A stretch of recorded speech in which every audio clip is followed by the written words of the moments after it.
மிதுன ராசி அன்பர்கள் உங்களுக்கு முற்பகுதி தனுசு வீடு 7ஆம் பாவம் கலத்திரஸ்தானம். சுக்கிர பகவான் புதனுக்கு நட்பா பகையா அப்படின்னா நட்பு. அது மட்டும் இல்லாம சுக்கிரன் பாருங்க உங்களுக்கு 12 மற்றும் 5 அதிபன், அதாவது 5 மற்றும் 12 அதிபன்.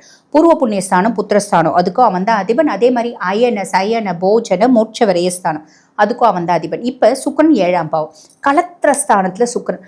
அடேங்கப்பா, இது காரகோ பாவன் அஸ்தின்னு சொல்லுவாங்க இல்லைங்க. அப்படின்னா சுயஜாதகத்துல கலத்திரநாதன் கலத்திரஸ்தானத்துல இருக்கும்போது காரகோ பாவனாஸ்தின்னு சொல்லுவாங்க. ஆனா கோச்சார பலன் அப்படி நம்ம எடுத்துக்க வேண்டியதில்லை. இப்போ 7ஆம் பாவம் சுக்கிரன் என்ன பண்ணுவாங்க, நிறைய மிதுனத்துக்கு லவ் வருங்க. அப்படியே ரக்க கட்டி பறப்பீங்க. நம்மளை சுற்றி 1000 பட்டாம்பூச்சி பறக்கிற மாதிரி இருக்கும் இந்த சங்கர் சார் படம் மாதிரி. ஓகேங்களா? ஸோ லவ் பண்ணுறதுக்கு பயங்கரமாக மனசு அலைப்பாயும். பண்ணாமா வேண்டாமா பண்ணுங்க, அது உங்களோட ஆப்ஷன் தான், உங்களோட வாழ்க்கையை நீங்கள் முடிவு பண்ணிக்கோங்க. பட் பிளானட்ஸ் என்ன சொல்கிறது அப்படின்னு நான் சொல்கிறோம். ஸோ நிறைய பேருக்கு லவ் வரும், ஒரு ரிலேஷன்ஷிப் அப்படின்றத நோக்கி போவாங்க, க்ரஷ் அப்படின்றது வரும். நிறைய பேருக்கு நல்ல வரன் அப்படின்றது வரும். நல்ல வரன் அப்படின்றது தாராளமாக ஒரு நல்ல அழகான பொண்ணு அழகான பையன் வரன் வரும். ஆல்ரெடி டிவோர்ஸ் ஆயிடுச்சுங்க, 2வது திருமணத்துக்கு பார்த்துட்டு இருக்கோம். நல்ல பார்த்தீங்கன்னா ஒரு அழகான வரன் அன்பான வரன் அப்படின்றது உங்களுக்கு அமையுங்க. இதெல்லாம் ஒரு பெரிய ப்ளஸ். ஓகேங்களா? இது பார்த்தீங்கன்னா அதுக்கும் மேலங்க இது நல்ல கொஞ்சம் வசதியான பொண்ணு. இப்போ நம்ம பார்த்துட்டு இருக்கோம் அப்படின்னா செல்வ செழிப்பு இருக்க பொண்ணு அப்படின்றது வரும்.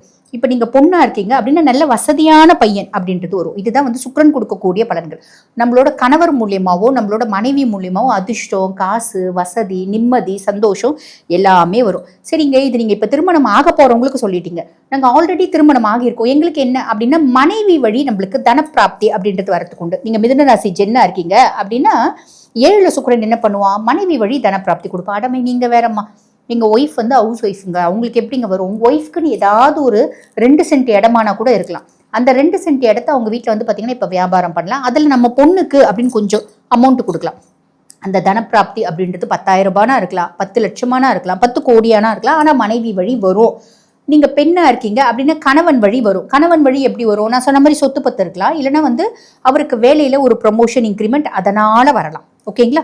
இது ஒரு பெரிய பிளஸ். பின்னாடி புதனும் இணைகிறார். புதன் இணைஞ்சு அந்த 16 நாள், இது முற்பகுதியில் கிடைக்கக்கூடிய பலன்கள். பிற்பகுதியில் 16 நாள் புதன் பாருங்க உங்களோட ராசியாதிபனே புதன் தான். 1 மற்றும் 4க்கு அதிபன். உங்க சுயஸ்தானத்துக்கும் அவன் தான் அதிபன். அதே மாதிரி சுக தாயார் ஸ்தானத்துக்கும் அவன் தான் அதிபன். அவன் இந்த இடத்துல உட்காடுறான், கலத்திர ஸ்தானத்துல உட்காடுறான். அப்படின் போது ரொம்ப இளம் வயசு மிதுனமாக இருந்தால் என்ன பண்ணுவீங்க அப்படின்னா ரொம்ப நாள் ஒரு பிள்ளையை பார்க்குறீங்க, ஒரு பையன் வச்சுக்கோங்களேன், ரொம்ப நாள் ஒரு பிள்ளையை பார்க்குறீங்க. அந்த பிள்ளை எப்படியாவது கரெக்ட் பண்ணணும்னு நினைக்கிறீங்கன்னா இந்த காலகட்டம் ஏகப்பட்ட டாக்டிக்ஸ் யூஸ் பண்ணி அந்த பிள்ளையை உங்களை ஐ லவ் யூ சொல்லிடும். அந்த மாதிரி ஒரு சுச்சுவேஷன் புதன் கிரியேட் பண்ணுவோம், நீங்கள் பண்ணுவீங்க அப்படின்னு